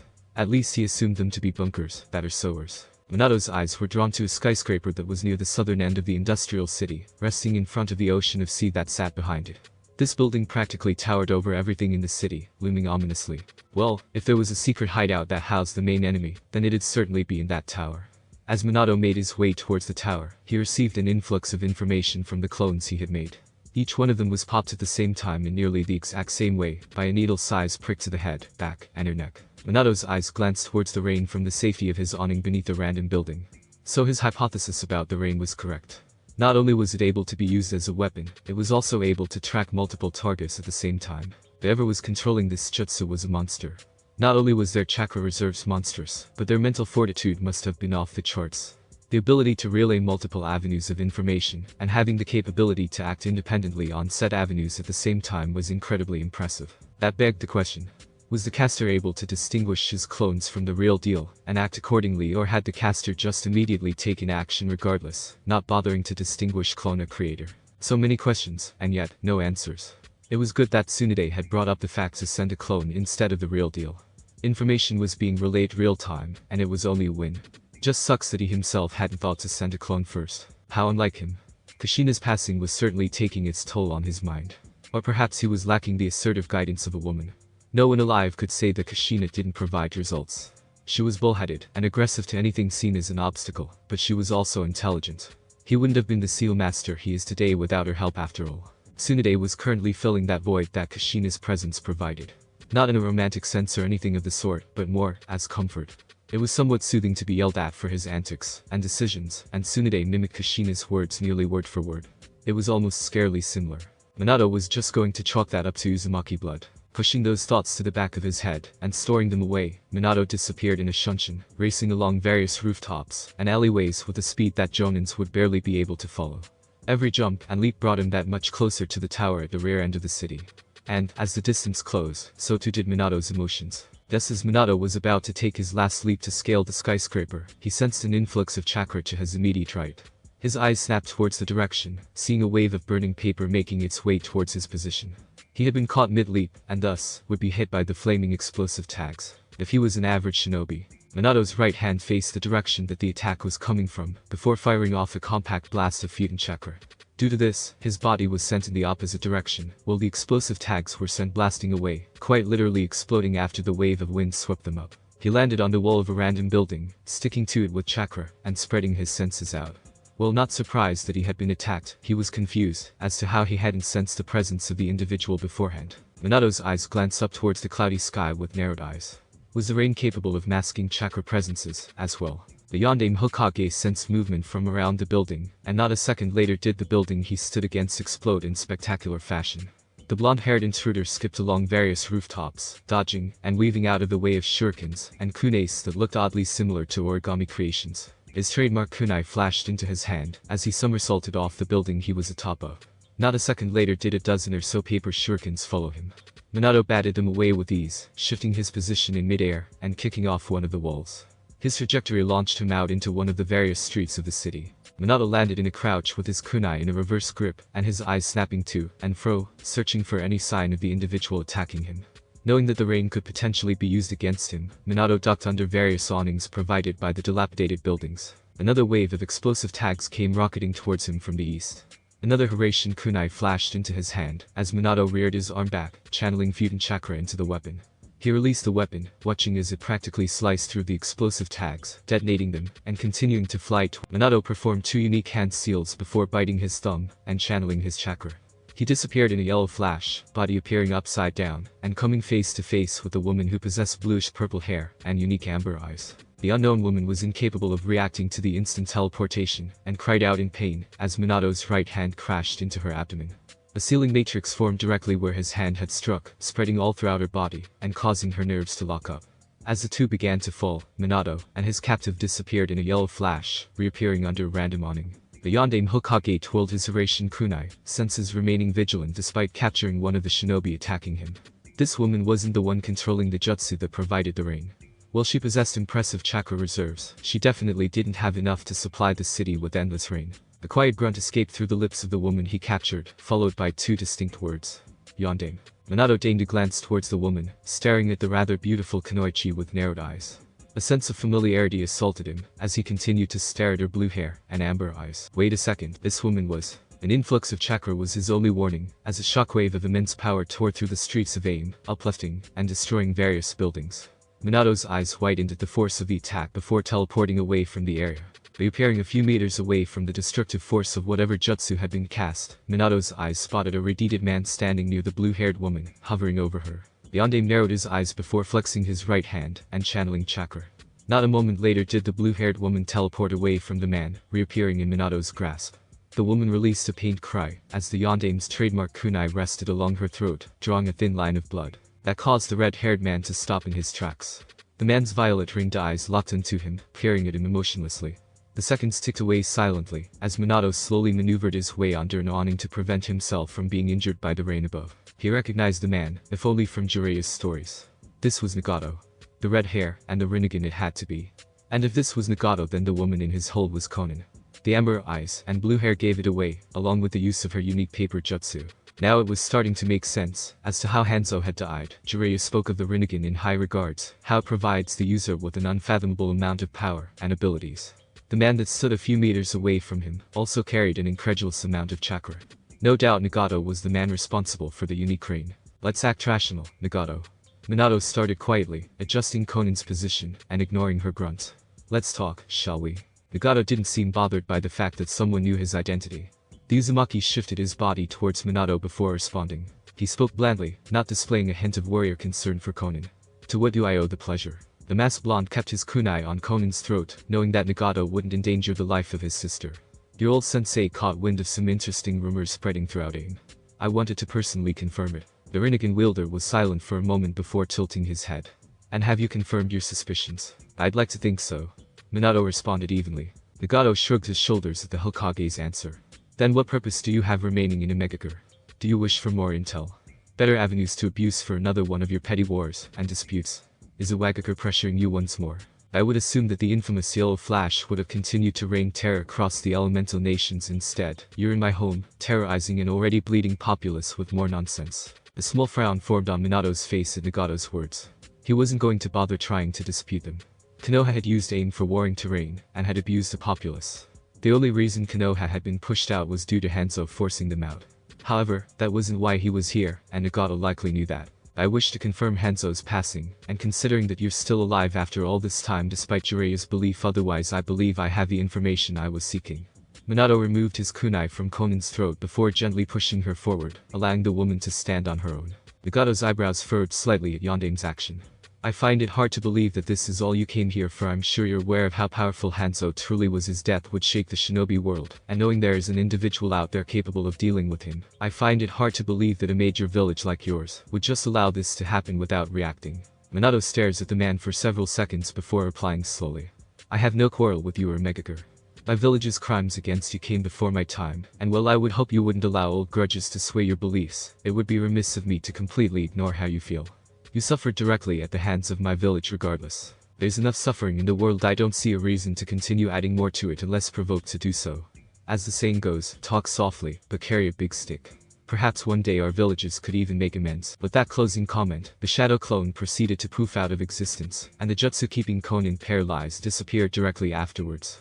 The blue-haired woman dropped to the ground with a quiet grunt, holding her abdomen, and hissing quietly. Nagato was by her side nearly a second later, eyebrows creasing in concern, as he checked her over for injuries.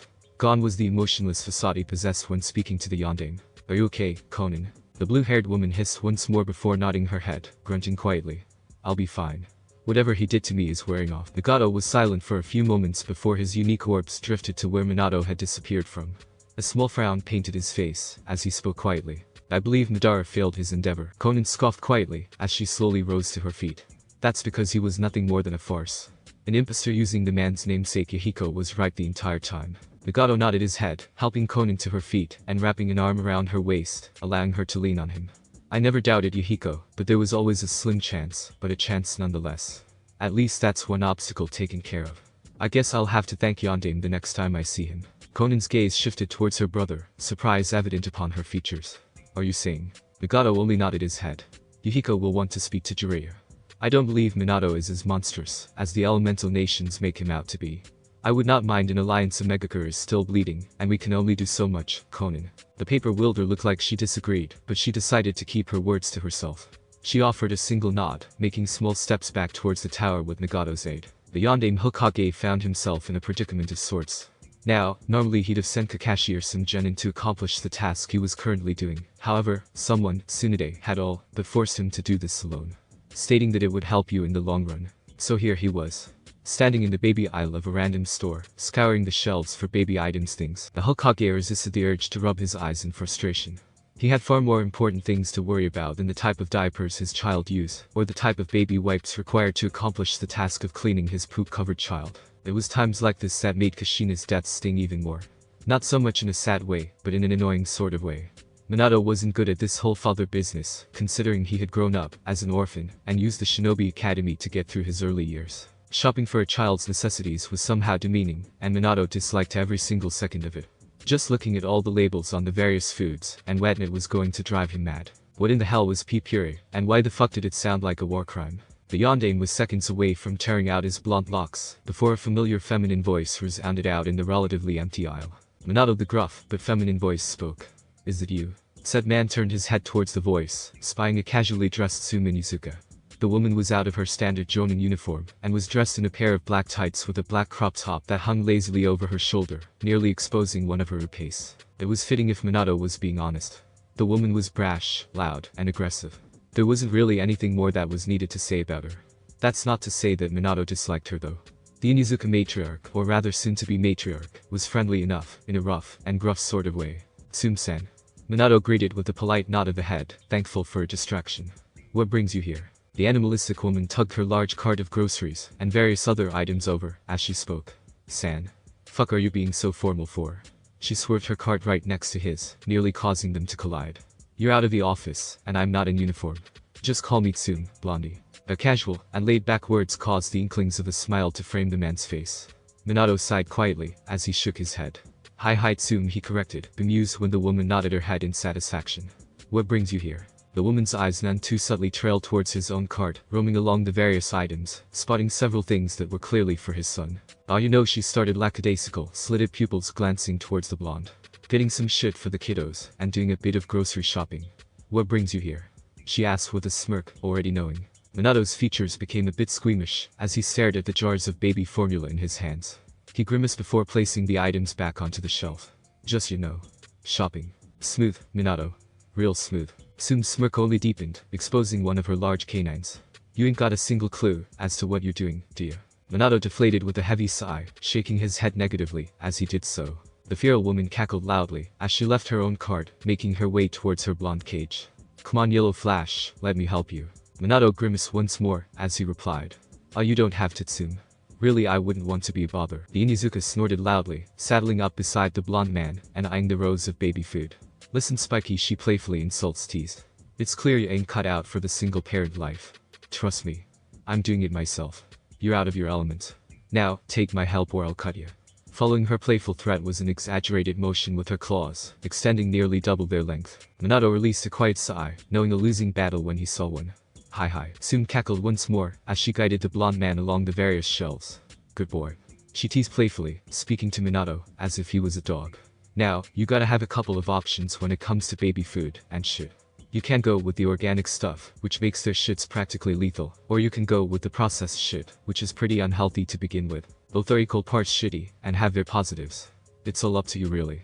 She informed in her usual brash and loud manner. Minato followed along, if only barely, before replying.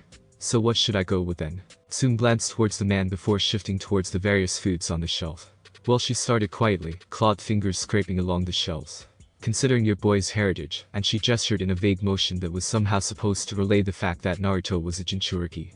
I don't think it'll really matter. He's not gonna be a normal kid, and if he's even a tenth of the child you and Kushi were, I'd be more worried about his toddler years. He's gonna be a pain in the fucking ass. Minato released his 75th sigh of the day at Tsume's words. Yes, 75. He had counted them all. Got any advice? He asked pitifully. Tsume glanced towards the man before shrugging her shoulders lazily, nearly exposing her pace. Get a girlfriend. Minato sighed heavily once more. And there went 76. The feral woman cackled once more before placing a clawed hand on the man's shoulder. Hey, it only gets shittier from here on out. Might as well get used to it, Blondie. You really aren't helping. Minato replied in slight annoyance. Tsume patted the man's shoulder with a loud chuckle. Who said I was helping? She cackled at his aggravated visage before growing slightly serious. Hey, if you ever want to talk or some shit, just let me know. I know what you're going through shit sucks, and it's gonna keep sucking for a while. But you're strong, Minato. I know you can pull through this. She proceeded to squeeze his shoulder before patting it once more and returning to her cart. Minato's lips parted at the woman's rather sincere tone, eyes following her as she returned to her own cart. Tsume did know what he was going through, didn't she? She had lost her husband only recently, just before having her son. Sesumeru had been on an excursion to Iwa's borders before being ambushed.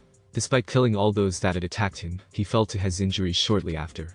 Tsume had given birth shortly after his death, and was now being thrust into the role of Inizuka clan head. Hey Tsume. Minato called out before the woman could begin to leave. Yeah? She questioned with a raised eyebrow, turning back towards the man. Thank you. He expressed gratefully, a soft smile licking at his features. Tsume stared at the man for several seconds before offering a small smirk. She waved over her shoulder as she replied, head swaying back and forth in an exaggerated motion. Don't mention it, Spiky. As she continued to saunter down the aisle, she spoke again. Don't go staring at my ass either.